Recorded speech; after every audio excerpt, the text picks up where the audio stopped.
Merhaba terazi burçları, kanalıma hoş geldiniz. Umarım iyisinizdir ve her şey yolundadır.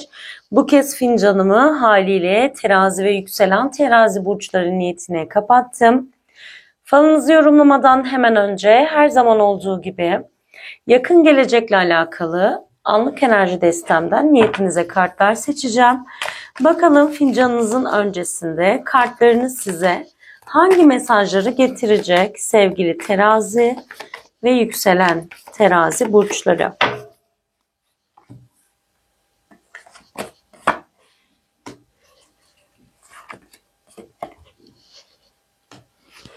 Şimdi sevgili teraziler, yakın dönemde bir yüzleşme, bir hesaplaşma olayı gerçekleşecek diyor. Belki bilmediğiniz bir şey açığa çıkacak ya da bildiğiniz bir konu hakkında birileriyle bir yüzleşme süreciniz olacak diyor kartlarınızın enerjisi. Fakat bu yüzleşme ya da hesaplaşma konusuyla alakalı ikilemde kalabilirsiniz. Yani gerçekten bu yüzleşme yapılmalı mıydı ya da bu şeyi açığa çıkarmaya değer miydi diyebileceğiniz bir konu da olabilir. Yakın gelecekte net, keskin kararlar alınacağını, bilinmeyen bir şeylerin açığa çıkacağını, bazen gerçekten de mahkemelik süreçlerin olabileceğini bizlere bildiriyor. Fakat buradaki net karar veremediğiniz durum ne olursa olsun, bunun sonunda temeli sağlam oturtulmuş bir durumun gerçekleşeceğinden bahsediyor. Yani bu yüzleşme ya da hesaplaşma evet yapılmalıydı ya da bu mahkemelik konu artık netleşmeliydi. Çünkü bu süreç tamamlandığı andan itibaren hayatınızda daha sağlam bir zemin oturtulacağından bizlere bahsediyor aslında kartlarınız. Hayırlara vesile olsun diyelim ve hazırsanız hemen şöyle niyetinize fincanınızı bir açalım. Terazi ve yükselen terazi burcu niyetiyle niyet ediyorum. Neyse haliniz çıksın falınızda diyelim. Bakalım.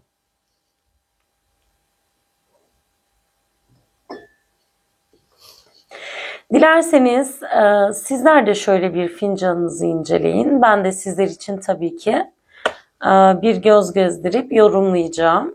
Bakalım sizler neler görebiliyorsunuz. Ben de gördüklerimle hemen sizlere yorumlamış olayım sevgili teraziler. Evet, fincanınız böyle. Şimdi sevgili teraziler, fincanınıza baktığım zaman o kadar derin, o kadar yoğun bir enerji hissediyorum ki sanki uzun süredir böyle içinizde susturduğunuz şeyler bu kahveyle birlikte konuşmaya başlamış olarak hissettirdi. Fincanınızın üst kısımlarında beliren büyük bir dağ sembolü aslında bizlere görünüyor. Dağ şekilleri var. Ve bu da hayatınızda aşmanız gereken iki büyük konuyu bizlere işaret ediyor sevgili terazi burçları. Sanki bir taraf kalbiniz, diğer tarafta aklınız gibi burada gördüğüm bu semboller ve figürlerde. Bu aralar bir konuya net karar vermeniz gerekiyor diyor. Evet, zaten tarot kartlarımızdan da yakın gelecekle aldığımız enerjilerden de evet net kararlar dönemi mesajı bizlere bildirilmişti aslına bakacak olursak. Bu aşamada bence evren sizi beklemeye değil de net karar vermeye davet ediyor. Çünkü bu kararı alırsan bugün hayatında bazı şeylerin temeli daha sağlam oturtulacak. Tamam mı? Devam mı? Ya da evet artık bu yüzleşme, bu hesaplaşma yapılmalıydı ya da bu iş bitmeliydi ya da bu işe devam edilmeliydi gibi bir konu olabilir. Ya da bu sağlığınızla da doğrudan evet bağlantılı bir durumda olabilir. Yani işte sağlıkla alakalı bir şey vardır ama hani yapayım mı yapmayayım mı? Evet, bunu göze alayım mı almayayım mı dediğiniz bir durumdan da bizlere bahsedebilir. Burada harekete geç mesajı aslında sizlere veriliyor ve daha ne kadar yüksek olursa olsun sizler tırmandıkça güçleneceksiniz. Sabırla adım adım ben sizlerin zirveye ilerlediğinizi görüyorum. Bu fincan aslında sizlere pes etme diyor. Enerjini toparla diyor sevgili teraziler. Şimdi yine burada bakın yine bariz olarak belli bir yüz silüeti çıkmış. Hani burası sanki göz kısmı, burası burun ağız. Hani böyle burada direkt sizi izleyen, burada bakın birini izleyen, evet, bir figür var. Hani böyle biraz tepeden duran bir figür de bu aynı zamanda. Tek sizi değil, hatta sizi çevrenizle birlikte izleyen bir figürün enerjisini veriyor. Bu çok dikkatli bir şekilde sizleri inceliyor ve bence buradaki kişi geçmişten gelen bir enerjiyi temsil ediyor. Bu kalbinize iz bırakmış bir kişi olabilir. Bir sevgili, bir dost ya da birileriyle tamamlanmamış meselenizin olduğu geçmişteki bir kişi olabilir.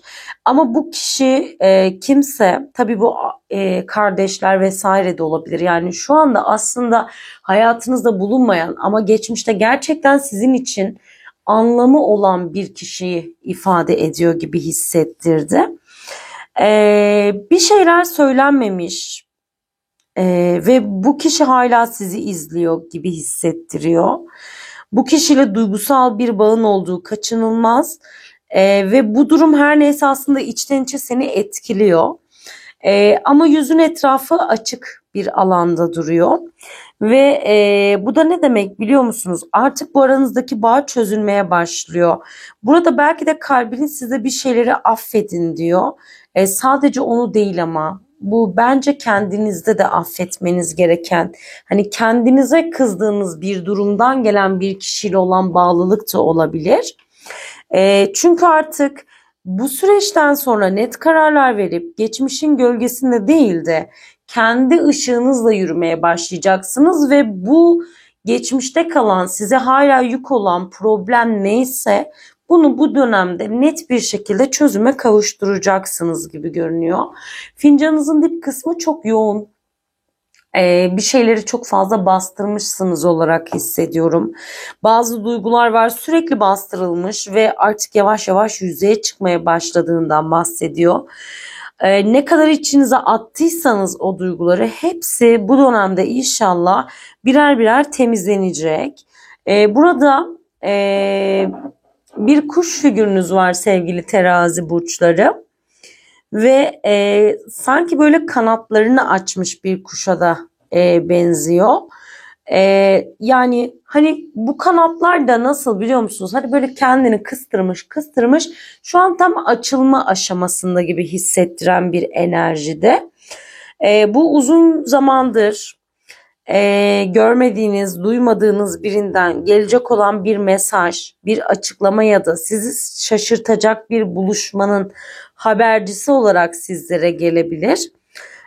Aynı zamanda tabii ki kuş figürleri özgürlük anlamlarını da taşıyor sevgili terazi burçları. Bence bu haber sizi geçmişin yüklerinden kurtaran bir haber olacak. Ama burada özgürlüğü kaçış olarak değil de içsel güç olarak görmenizi de sizlere tavsiye ederim. Yani bana sanki burada bir anka kuşu hissiyatı oluştu, nedendir bilinmez. Ve bu içinize büyüyen güç adalet duygusuyla birleştiği zaman, ki sizler için adalet çok önemlidir. Hani tarotta da sizin kartınız adalet kartıdır. İşte dengede olmak sizin için çok önemlidir. Denge kaybı olduğunuz zaman hayatınız alt üst olmuş gibi hissedebiliyorsunuz. Baya süreçleriniz erteleniyor. O yüzden burada aslında dengede kal ve içinde büyüyen güç adalet duygusuyla birleştiğinde seni tamamen farklı noktaya taşıyacak. Artık bırakmanın, kalbini huzura açmanın zamanı geldi diyor bu fincan. Evren bence bu sefer sizin yanınızda ve sizi yıkmak için değil, yeniden şekillendirmek için müdahalelerde bulunuyor. Kısacası tek kelimeyle küllerinizden doğuyorsunuz diyebiliriz. Artık hayatınızda özellikle bu dönemde bir şeyler eskisi gibi olmayacak. Yeni bir siz başlıyor, yeni bir dönem başlıyor ve bence bu döneme çok iyi hazırlanmanız ve güçlü bir şekilde bu durumdan kalkınmanız gerekiyor. Bu dönemde hayatınıza girecek kişiler de var, hayatınızdan çıkması gereken kişiler de var. Belki de çok kısa bir süre önce artık birilerinin hayatınızdan gitmesini fark ettiniz ve çevrenizi temizliyorsunuz gibi de hissediyorum. O yüzden zihninize ve kalbinizin sesinize çok dikkat etmeniz gerekiyor. Burada yine uzun zamandır görmediğiniz birinin işte size gelişi ya da size haberi görünüyor. Özellikle deniz aşırı yol olan bir kişi size gelecek ya da ondan bir haber alacaksınız ya da yeniden bir iletişim başlayacak diyor. Genelde geçmişten gelen olayların habercisi bir fincan oldu açıkçası sevgili teraziler. Ve onun akabinde resmi bir yerden gelecek olan bir kağıdınız var. İşte bu Gmail ile gelecek olan bir şey olabilir ya da işte bir devlet kapısına başvuru yapmışsınızdır. İş başvurusu, belki işte bilemiyorum, iş başvurusu olabilir. Belki beklediğiniz bir mahkemelik kağıt, belki resmi bir evrak, belki işte çocuklarınızın ya da sizin sınav sonuçları vesaire gibi durumlardan bahsediyor fincanınızın enerjisi. Fakat sağlıkla alakalı özellikle bu dönemde ya da son dönemlerde bilmiyorum, içinizde hani böyle kemik ağrıları, eklem ağrıları, romatizmal işte problemler yaşayan terazi burçları varsa bununla alakalı müdahale etmesi gerektiğinden bahsediyor. Bu dönem genelde kemikle alakalı, hani böyle kıkırdak, kemik gibi vücut sinyaller verebilir ama sizler tabii ki ne kadar çabuk harekete geçerseniz o kadar da çabuk bazı şeyler yoluna girecektir diyoruz. Dilerseniz şöyle bir tabağınıza da bakalım sevgili terazi burçları. Tabağınız bize neler gösterecek? Şimdi burada iki tane güçlü bir dilek enerjisi var sevgili terazi burcu. Aslında bu iki dileğin de birbiriyle bağdaşıyor. Yani aynı şey gibi ama sen bunu ya farklı yollardan istiyorsun ya da bir dileğin arasında kararsız kalıyorsun. Bu her neyse gerçekleşecek ve temiz bir gözyaşın akacak sevgili terazi burcu ve bence hızlı bir şekilde de gerçekleşecek olarak görünüyor. Evet, tabağınızda böyle. Buradaki telveler tam olarak akmadı ne yazık ki. Fakat hane içinde bir kalabalık görünüyor. Bir kalabalık, evet. Yakın dönemde haneniz nasıldı bilemiyorum ama misafir mi ağırladınız ya da hanenizin içinde böyle gereksiz bir kalabalık, hani böyle hatta bu kalabalığın ortasında da sizleri biraz yorgun olarak gördüm hanesel olarak baktığımda. Sanki son zamanlarda hane içinde bir takım böyle bir kaos ortamı oluşmuş. Hatta böyle bir hani derler ya, sis çöktü haneye gibi bir dönem geçirmişsiniz ama buradaki bu karanlık dönem evet yavaş yavaş sona erecek olarak görünüyor. Ufak çaplı bir tartışma enerjisi var. Onun dışında ikili konuşmalar, yeni kararlar enerjisi veriliyor. Bir de hane içine gelecek olan bir para görünüyor sevgili teraziler. Ya bu beklenen bir para ya da hani evet bu parayı bekliyorsundur ama gerçekten artık bunun haneye geleceğinden umudunun kalmadığı bir para da olabilir. Belki de bu para konusuyla alakalı hane içi kalabalıklaşıyor da olabilir sevgili teraziler. Evet, bugün fincanınız bizlere bunu gösterdi. Gerçekten çok enerjisi ağır ama derin bir fincandı sevgili terazi burçları. Genel olarak şunu söylemek mümkün. Bence geçmişi ardınızda bırakın ve önünüze bakın. Kalbinizi hafifletin çünkü bu fincanda yeniden doğan bir kalbin hikayesi var. Eğer bu enerjiyi hissettiyseniz yorumlara bir kuş bırakabilirsiniz. Çünkü çok fazla haber geleceğinden bahseden bir fincan oldu. Ve bırakacağınız her kuş emojisi sizin özgürleşmenizin niyeti olsun ve bu videoyu sizden sonra izleyecek kişiye de aynı niyet enerjisini yükleyecek bir mesaj olsun. Sürçülisan ettiysek affola. Kendinize çok iyi bakın. Sevgiyle kalın.